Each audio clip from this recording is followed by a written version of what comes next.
So let's get right into it. So first tip we're going to look at is, let's close all this, just posting periods and various statuses and how these work for you. So firstly, let's have a look at a period and see what the statuses are. So under administration, system initialization, posting periods.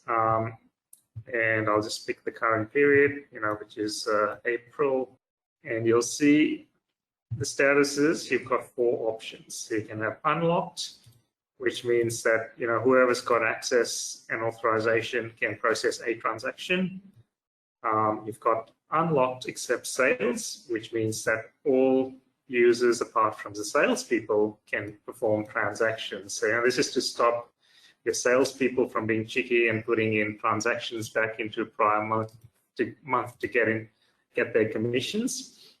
The next one is closing period, which is where your your accounts team is finalizing the books and posting journals, maybe some adjustments, but you don't want any of the purchasing or sales or production related transactions going through.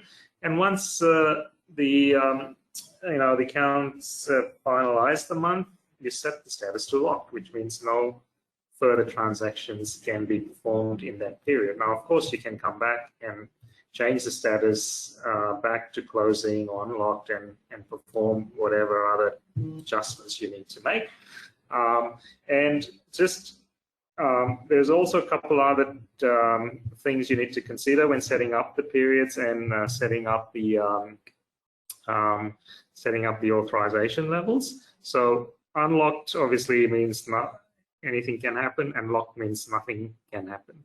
But 2 in between are driven by authorizations. So let's have a look at that. So we go into general authorization, let's pick a user, and let's look at, okay, so there are a couple of authorizations here under general, one that says unlocked except sales. So what you do is, all your salespeople, you don't give them access to this particular authorization status. And then likewise with your period closing, the only people who have access to this would be the people who are in your finance department. So, purchasing and sales will not have access to this. So this way you can control who can post transactions into a particular period as you're sort of finalizing the month or that particular posting period. All right, so that's posting periods and statuses. The next, while we're here, just another thing to note, when you are creating your periods, make sure you've put your due date to be sort of the longest period you give terms to your customers or suppliers. So, for example, if you've got 90 days terms, so make sure the due date of the final period of the year is at least 120 days out from the end of the financial year. Otherwise, you're going to end up with errors such as posting period is not, the date deviates from permissible range type errors will come through. So just bear that in mind when you are setting up your posting periods. Okay, let's now, the next tip we're going to look at is address formats. So when you're setting up your BP master, in there you've got your different addresses, and you set up the various components of the address and you store that information. So you've got your street, the block, the city, the postcode.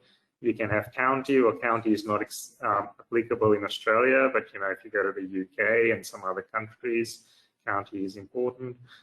You've got the state, the country or region, and note that now we've got an extra option here that says regions, it's not country. And then you've got all these other things such as street number, building, floor, roof. Now, all of those components are available when you're setting up the address format. Now, in different countries, different components are applicable. So SAP allows you to configure the address format by country. So where do you do that? Under administration, set up business partner. So firstly, let's look at countries and regions. So in here, you've got a list of all the countries that are defined in the system. And against each country, you can assign an address format. right? So you may at some point start, importing stuff, for instance, from Angola. Now, if you are importing from Angola, then you may have a specific address format that you want to use. And right now the default in the SAP system is the European standard format, but then that may not be the most applicable. So what you can do is define a new address format and assign that to that country. Now let's have a look at how we do that. So if you go into address formats, let's go into find, and I'll come up with a list of formats that are already in the system. And let's look at the Australian one. Okay, so this standard Australian one that's been done in the system says it's building, floor, room, / street number, space, street, city, space, state, space, postcode, and then region. Now, in your case, you may have an additional line that says, I've got a second line on my address. I don't want to really use building and all this kind of stuff. I want to use block, and I want to define my own address format. So firstly, let's look at how this address pushes through into a transaction. So when you pick a customer, you see this address, right? Now this address is based on the address format that's defined. If you click onto this address components, you can see where those bits and pieces are coming from. And if you wanted to change the address format, you can do it. You just go in and manipulate this. You can, for example, add a row, move the country and region down, move the city one level down, go into, let's say, the free text and put a space in there, select state, go back again and put a free text in another space, go into the next field and put the zip code in, and then on this line you can go delete, and let's say the second line is the block. And once you've done that, you update it, and that basically saves it and becomes the address format. Now, do not just go off and change your address formats willy-nilly. You might have some sort of a method to how it's been set up. Please do talk to someone who's set up your system before you go off and do this. It's pretty safe if you're sort of dealing with another country and you're trying to set up a format. But if you've already got an established system with address formats predefined, please bear that in mind before you go change anything. Okay, so that next tip we're going to look at is where is my price coming from for a transaction? So when you're doing a transaction and you pick a customer and you pick some items, you'll see a few things. So firstly, if there is special pricing involved, you'll notice that the price itself is in a slightly different color. You'll notice that it's in blue.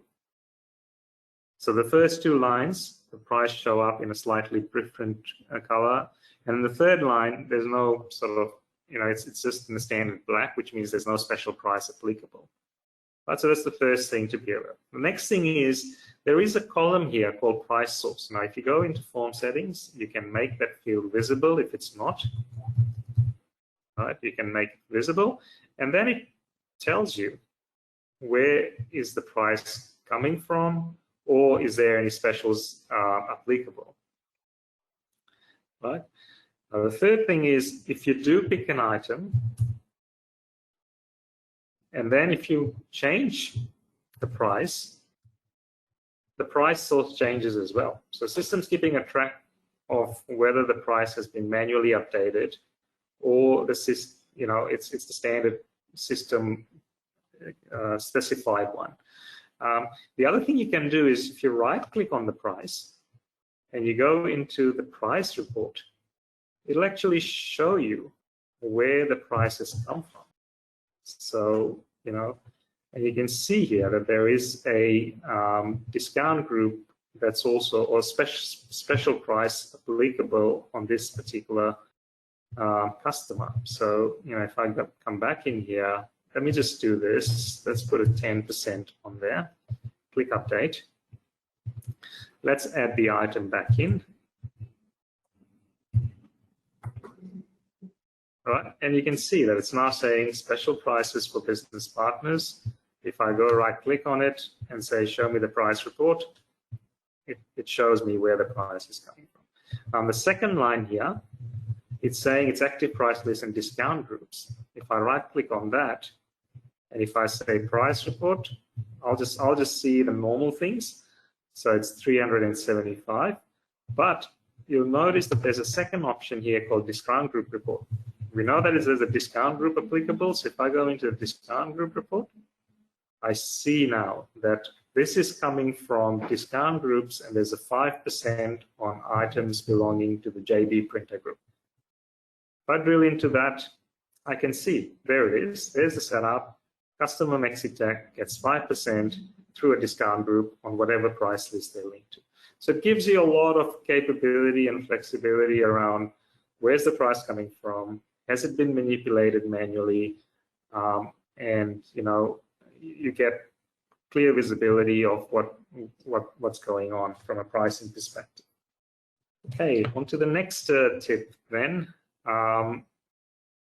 If you've got specific functions in the system that you're not using, and you're really never going to use, what you can do is turn them off from a configuration perspective so they don't even appear for your users and confuse them. So where do you do that? So under administration, system initialization, general settings, there's a hide functions setup. Now, it's only applicable for these particular functions. So, you can hide budget setup, you can hide the payment visit, dunning visit, cost accounting, serial and batches, production module, MRP, and units of measure. And if you tick any one of these, it'll seem as if that particular function does not exist in the system at all. It was never there. So, for example, if I go in and say hide production, production's pretty much gone from the system. You can see there's no reference to production in the main menu, and I can't even access that from the modules system, as if it never existed. And you can also see that the resources menu item has also disappeared. If I go back and turn that on, and now it's back. You can see both resources and production are now visible, and users can go in and use those functions. So this is not even authorization level. This is at an overall system level, regardless of the person having access from an authorization perspective. If you hide that function, it's as if it never existed.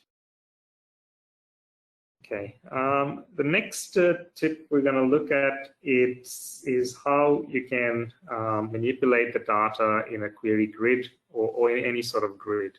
So if you are running for example here, I'm going to run a query, the customer list query, which we looked at before. So once I've got the query result, if I wanted to know what the total of these balances is, I can hold the control key and click on the account balance column header, and I get a total, right? It's got a control click, I get a total, 1.28 million. Now, what else can I do here? I can sort data. I can double click on the header and sort the data, and I can sort by, whatever, any column in the grid. What else can I do? Well, if I want a secondary sort, so let's say my first sort is on the group name, and I want a secondary sort, I can go into the sort table option, and in here I can do a second sort, and I can say the second sort is based on the balance. Right, so now I've got a secondary sort, and you can have additional sorts if required. And I can also restore the default. The next nice feature you have around manipulating these grids is the ability to filter the data. Right? You can go filter table, And in there, you can then say filter, and in my case, let's say I just want to see all my large accounts. I click on filter, and then the data gets filtered based on that. But also, the totals are also based on the filtering I've just done. Okay, and the filter is reasonably powerful. You can, have a lot of different options here. It's blank, is not blank, smaller than, greater than, contains, and so on. So, for example, if I wanted to go in and say contains, then I can go in and just type in any text I want. And then I get a filter in that manner. All right, so that's filtering and sorting. Now, if you are running any other standard reports, for example, the open items list or the back order report and things like that, you can again do filtering. Obviously, totals are not available here because that's only on the query, but you can sort data pretty easily. You can also filter data fairly easily. Right? So the filter is available on pretty much any other reports that you'll run in the system. Okay, next tip we're going to look at is the returns process. So, typically when you are returning a some item or article back from a supplier or from a customer, you probably will put it into a different warehouse. You might have a quality or a returns warehouse where you want to inspect the item and make sure it's all okay before you transfer it back into your normal stock. Well, as part of that process, what could happen is, particularly if you're running moving average costing in your system, when you do the return, and if you've never had that item in the returns warehouse, the stock will come back at the moving average cost that belongs to that that's currently set in that warehouse. Particularly if you're doing a return that's not based on any other transaction. If you're doing a return based on a delivery, it's fine. If you're doing a return that's not based on anything, you don't have the ability to specify or if you're moving average, then you end up with a zero cost item. So there is a setting in the system which you have to turn on, which allows you to set the return cost, right? So I've turned it on and I can see there's the enable cost setting. I can tick that and then I can say what cost I want it to be returned at. Now there's some other configuration settings in play here as well. So if I go into administration, system initialization, and document settings, and in returns, you can see there's a checkbox, allow setting of item costs when document is not based. Now, if this wasn't ticked, I would not have seen these columns and these options here at all. These would not be available. What you also see is you can also specify a price list as a default at which it should come through. All right, so it's worth having a look at that, particularly if you're managing returns and the returns are going into a separate warehouse.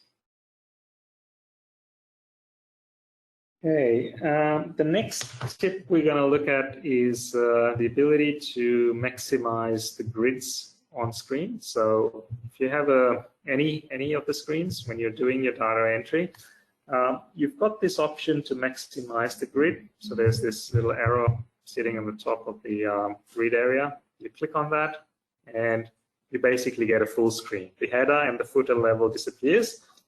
You can do all your data entry, manage all your information, and then once you're done, you click back on it and that sort of minimizes or removes the maximize mode, and then you can finalize the transaction.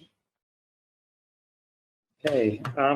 Next tip we're going to look at, and I still get surprised by the number of people who still don't use the payment visit option available or functionality available in SAP to work out which suppliers need to be paid, and then once they've run that process, to then generate the bank file that's uploaded to your bank to make that payment. So let's have a look at that very quickly. So under banking payment wizard, right? So it basically takes you through a process of identifying which suppliers need to be paid. There is a bit of setup that needs to be done behind the scene. You know, you have to define the banks, you have to define some codes, and you have to set up your suppliers with which bank account you pay from. So there's a bit of configuration, but once you've done that, you run the visit, you start a payment run, you define what are you doing. So let's, in this case, generally you'd be doing an outgoing payment and you'd be doing it as a bank transfer. You go through, and in this screen here, you define which suppliers you are paying. So you can, filter based on supplier groups. You can filter based on properties if need be, but also you can just click, you can click on Add to List, and then you can untick specific suppliers you do not wish to consider for payment in this one. So you've done that. You also got the ability to do expanded selection criteria. Then you've got any UDF that you can use, or any field or UDF you can use to do your filtering. So I'm going to select all the suppliers. There we go, next. And in here, then you can control what invoices should be considered for payment, right? I mean, this is probably the key filter to say, well, I'm only going to pay people with invoices that are due, let's say, up till 12th of April. So anything after 12th of April will not be included. Next, here is a couple of payment methods. So these have already been defined in the system through the payment method setup. And once you've done that and you've allocated that to the specific suppliers, these come through and can be selected. So we select the payment methods, we go through, and then the system gives us a list of invoices that need to be paid. Right, if I click on Expand All, I get to see the full listing. From here, I can control which invoices should be paid. I mean, I can tick and untick specific invoices. And I can also part pay an invoice. If I only want to pay $100 on this particular invoice, I can do that. And if I don't see a particular invoice in the list, for whatever reason, I can click on this non-included transaction button. And if there is something in that list, I would see it. Well, let's just try this. I'm going to change the max outgoing amount to $10,000 only. Right. Now, if I go run this again, I'll probably see some fewer invoices potentially, and I might see some things that haven't been included. And you can see there it's saying, document is greater than the max amount I've specified in my payment visit run. From here, I can, again, select the invoices being paid. I'll go next, and I can execute the payment run. As soon as I execute this, it will generate, in my case, it'll generate 2 outgoing payments for the 2 suppliers I've selected for payment. It's asking me, do I want to continue, because this will mass generate transactions. And once it's completed, it's saying 2 payments were added. I can go and see what those were, which bank accounts they came from, which supplier was paid, how much was paid. And then here, you've got the bank file button. You can go in and generate the files that are needed. Obviously, there's some additional information that needs to be defined in the setup. If it's not defined, then the file will not get generated. But for Australia, the standard ABA file format comes in the box with SAP Business One. If you've got a slightly different bank, not one of your standard Australian banks, then we can customize the file formats for you. With New Zealand, we have a number of different formats that we can supply, but there isn't a standard one supplied by SAP, but we can generate those file formats if required. Yeah, and then once you've generated the file, you go into your online banking system and upload the file, and the payment gets done. Hey, all right, so we'll move to the next topic here, which is the form UI editing ability. Now, you might have noticed when I opened up my sales order screen, the ship to information was sitting not in the logistics tab, but in onto the main grid. And how did I do that? I went through the edit form UI. So you just go tools, edit form UI. Now you're in the edit mode, and then you can sort of, let's say, restore default, and that brings back the standard whatever it was. You can then manipulate it the way you want. So for example, maybe the approved checkbox is important for you. You move that to the main grid. All right, and then once you close the screen, it'll ask you if you want to save it. You save it, yes.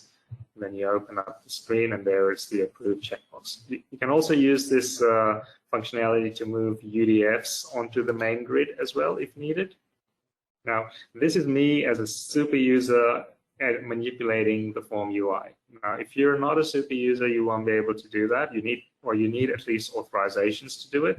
But as an administrator of the system, you've got the capability of managing in bulk UI configuration templates, right? So under administration utilities, UI configuration template, you can define a whole heap of different templates. And within each template, you can define the forms that you want to manipulate. And then you assign users to that particular form UI. Or you can assign user groups to that form UI as well. So it's a choice to you which of the two you're managing your system by. If you've got groups, then you can assign by groups, or you can assign for specific users. And then you go into the edit form UI for each form, and then you manipulate the data. And then you save the settings.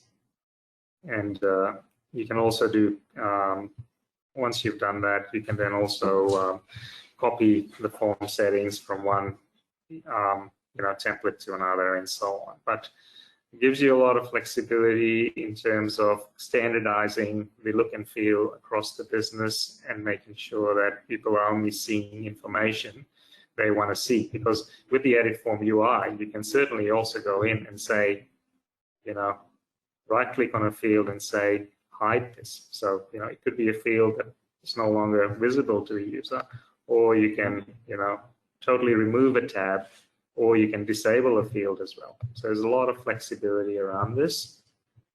It's worth having a bit more of a look and play with. All right, next topic we're going to look at, I mentioned this earlier in the piece, that you can access things like product roadmap, what's been released in most recent patches and so on directly from the SAP menu system. So under help, you've got SAP links, right? So there's all these useful links that take you to the system and give you more information. So you can click on the roadmap, it'll open up the roadmap. Right, now you do need a SAP login as user. You can register yourself. You generally, most customers would have a S-user manager internally, and if you don't know who that is, please reach out to the support desk and they can set you up if required. But I think you can also just register yourself if you're just trying to access some of these information that's not directly relevant to your setup. So you can access. Let's have a look again. You can access the help portal, right? And there's a lot of material here around the solution. Help files for SAP, Business One, for the integration, for the mobile apps, and so on. You can even access the customer influence channel. So this is where you can submit your ideas for improvements within SAP Business One, and then what happens is various people vote on it, and if there's enough votes for the product feature, then SAP introduces that into the roadmap and delivers it down the track. So please do have a look at what you find. Now, depending on the version you have, you may not see all of these options. Some of these have sort of been introduced in the most recent versions, but there will be some form of access to SAP links in your version, unless you're running a very old version of SAP Business One. All right, next tip. We get this one quite often. We'll get a call saying, there's something broken in the system. My general ledger doesn't match the aging report, or the P&L doesn't match the balance sheet, or something along those lines. And quite often it's because of the options you've selected in terms of running the reports that you're running. So specifically around this, my general ledger doesn't match the aging report.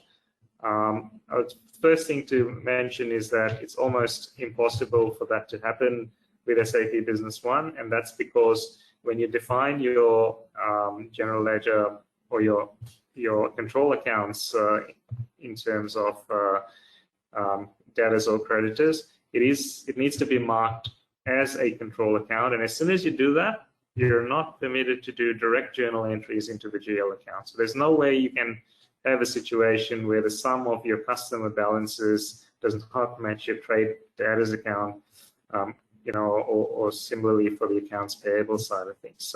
So why would you have that issue? But generally you have that issue when you run your aging report, and let's just run that. So you run the customer aging report, and you've unticked this checkbox that says display customers with zero balance. It's slightly misleading, because what this does is, if you're backdating your aging report, which you quite often do because you want to see what the position of your aging was, back in let's say end of the financial year, or back a month ago, or whatever that period may be. If you tick this box, what it'll do is it'll exclude those customers that have a zero balance today. They may have a balance back in the day, but they no longer have a balance today. If you untick this, you'll quite possibly not have a match between your general ledger and your aging report. So please bear this one in mind. This is probably the most important one, that you must tick this box when you're running your aging report, if you're backdating it, and if you want to see the sub ledger and the general ledger match. So have a look at the next tip, which is assigning or applying a payment against an order. So you're doing a sales order, and you want to take a deposit on that sales order. So let's pick the customer, pick a couple of items, put a delivery date in, and let's say you want to take a deposit or a prepayment of some sort against this. So what you do is you click on the payment means, and that opens up the payments for the payments means screen. Now what this is doing is, in the background, it's creating either a down payment invoice or a down payment request without you needing to sort of go through that whole process. So you get a down payment invoice, let's say for example you pick that as an option, and then you put the full amount because you want full payment, and then you click on add. If you come back to that invoice or that order, and if you just right click and look at the relationship map, you'll see automatically in the background the system has created a down payment invoice and a linked AP invoice to it. Right? Just happens automatically. Now you obviously need to think about what that accounting impact of using this method is, because now you'll have some sort of a balance sitting in a general ledger account. It's a prepayment type balance, and then what happens is, finally, when you do the invoice to the customer, because there's a prepayment or down payment, it is applied and the final invoice balance is 0. So probably need to consider what the accounting implications are, but just worth noting that you can now take a payment against an order without having to key in all the additional transactions. Now this is only available from 9.3 PL5, so if you're on an older version than that, then you will not see that. So the next tip we've got is around the ability to create a credit on an invoice that's been fully paid. Right, so if you've got an order and the order gets converted to an invoice, and let's say as part of the invoicing process, we're also going to pay it at the same time. So this is now a fully paid invoice, right? What happens is as soon as an invoice has been fully paid, you cannot copy it to a credit, right? It's closed. There's nothing more you can do with it. Since 9.3, again, PL5, you can go into the invoice, right-click on it, and say, change document status to open, right? Once you do that, you now have two options from copy to. You can either copy it to a return request and go through a full returns process, or you can assign a credit to this. So, even though they've paid for it, there was a problem with the product, one of the items is being returned. Let's say the first line, I've got to return one of them. Second line, none being returned. I can do a credit. Right, and then, sorry, let's just look at the messages again. Credit memo greater than open balance, continue. Yeah, well, I don't have a choice. I'll have to pay them, or I'll have to refund them, or apply the balance later on. Do you want to reopen the items in the original sales order? So this is saying you're doing a credit on a sales order from way back. Do you want to ship those goods again? If I say yes, the actual sales order lines will become open, and I can then create another delivery against those lines if need be. So let's say yes. And then it's finally warning me that I cannot change this. So yes, I'm happy with that. So if you look at the credit, it's open. If I look at the relationship map, there it is. I'll go back to the sales order. So there's that line that's still open. I can then create another invoice against that for the quantity that's open. And then probably because this is a replacement of the item that was, let's say, damaged, we've got to somehow then close this invoice off against the credit by doing an internal reconciliation against these two so that they're also closed off. Okay, so that's crediting a fully paid invoice. Let's now look at duplicating items and what happens with barcodes. So there's a new setting that got introduced some point in version 10 around barcodes and what happens to them when you duplicate. And there's the setting that says duplicate barcodes when duplicating items. Now, this is ticked. What happens is when you duplicate an item, so let's say this item has a barcode and I'm duplicating it, it's also duplicated the barcode. That doesn't make a lot of sense in most cases because you're sort of creating a new item and that new item should have a new barcode. If that's the sort of standard for you, then untick this box so that when you are creating or duplicating, so you see there's the barcode there, we can duplicate, the barcode doesn't come through. Okay, so this gives you a little bit more usability around duplicating. Now, for the final tip of the day, let's have a look at managing of dates on transactions. Okay, so pick a customer, and I can put some items in, but the main thing we're going to focus on here is the date field, right? So I think probably most of you know that if you put any alphabet, any character on a field, let's say, for example, T for today, and you hit the tab, it will put today's date in, right? That's sort of the standard. Now, if you want to put let's say another date in the current month, let's say the 20th, you can just type in 20, hit tab, and the rest of the month gets populated. If you want to put the 20th of next month, you can go 2005 and hit tab, and the rest it'll put as the current year. Now, what else can you do? Let's say you wanted to put in a date that's 2 weeks from now, exactly 14 days. You can just go plus 14 and tab, and then it just puts in, it adds 28 days or 14 days to the date you've entered, or it can be plus 100 and we put 100 days, or it could be, let's say, minus 10, and it'll just put 10 days back from the posting date here. Let's say you've put a date in and now you want to change it and you want to push it 2 days forward. What can you do? Well, you can use the up and down arrow to move the dates back and forth. So if I hit the up arrow once, it moves forward 1 date. If I hit it again, it goes another day forward. Hit it again, it's going forward 1 day at a time.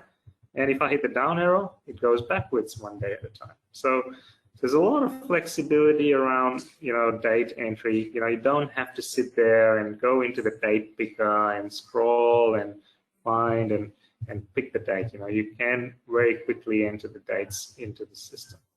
All right, that concludes the tips and tricks session.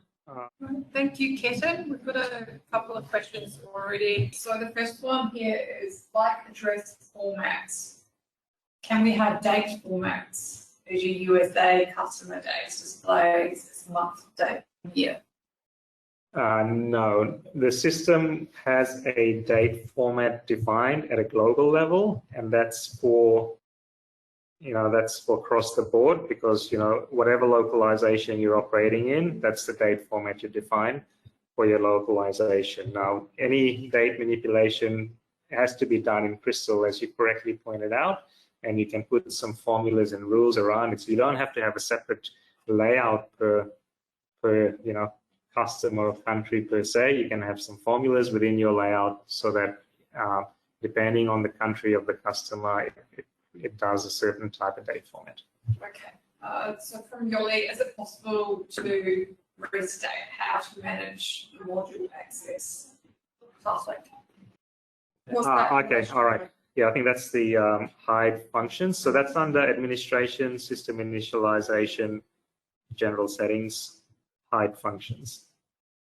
Okay, administration, system initialization, general settings. And then you go to the hide functions tab. Okay. And next question. Do we have an option to cancel AR down payments? I'm not sure, actually. I've never done one. So we can have a quick look, but maybe the answer is no. If you're asking the question, then probably it is not possible. So let's have a look. No, I mean, I guess if it's been paid, then you have to cancel the payment. Once you've canceled the payment, then you probably have the ability to credit it. So let's cancel the incoming payment. Okay, so that's done there. If I then go look at the AR down payment invoice, I can then, again, there isn't a cancel option from what I can see. The only thing you can do is copy to a credit memo once you've canceled the linked payment to that transaction. Okay, there's one more here. What is the best way to run supplier aging that can include OpenPO to understand the future cash commitment? No, that doesn't come as part of the supplier aging, unfortunately. I mean, you can, if you're running HANA, you can have a look at the cash flow report potentially. That might give you some capabilities. So if you're familiar with this, I know you do have HANA, so have a look at the cash flow forecast and see if that kind of gives you some visibility around it. But yeah, if you want sort of detailed customer by customer commitment, then either it'd have to be some sort of a custom report. The aging report will not do it. Is there a way to allocate AR down payments to open invoices after the invoice is raised? For example, if you're applying the AR invoice balance against a previously paid down payment. No. So the whole point of the down payment invoice is that you're taking it up as part of the invoice creation process. You cannot come back later and say, I'm applying this. Okay, next one. You link SAP to, is that Power BI, Lucy? Yeah. So Power BI is, is essentially the way you link it is through ODBC connections. So, like any other BI tool, you've got to extract the data. To extract the data in the right format that you're trying to report on, you possibly need to write a bunch of views or queries that you can use to then view the data in the Power BI module. We do have a team internally that works with Power BI. So if you do need some assistance with that, we can certainly guide you and help you with that. Okay, there's another one from Lucy. Do we have a cash flow statement?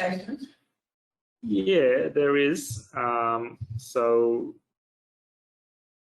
in the financials statement of cash flows, so there's two things here from a cash flow perspective. There is a cash flow report that shows you what's going to happen based on transactions in the system.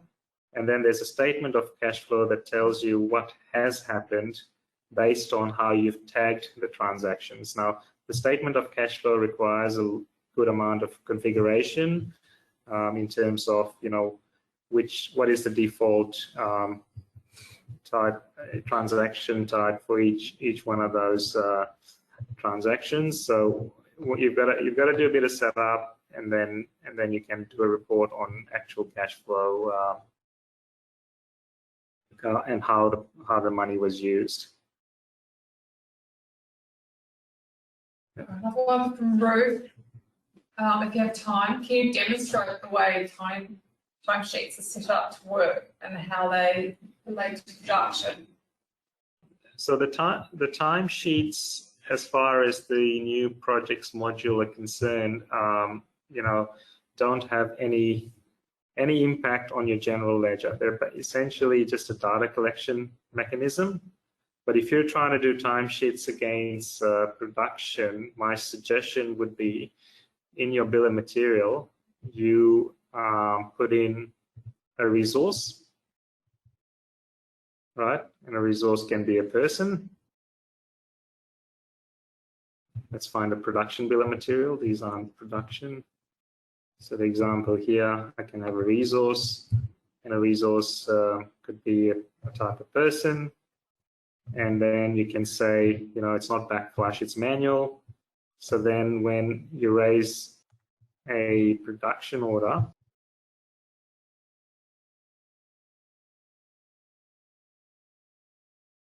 right, so you have a production order and you can release that.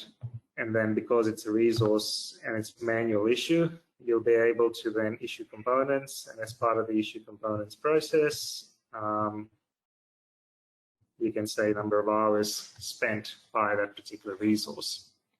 Okay, that looks like that's a wrap, Cannon. Thank you very much for running us through your top tips for the year.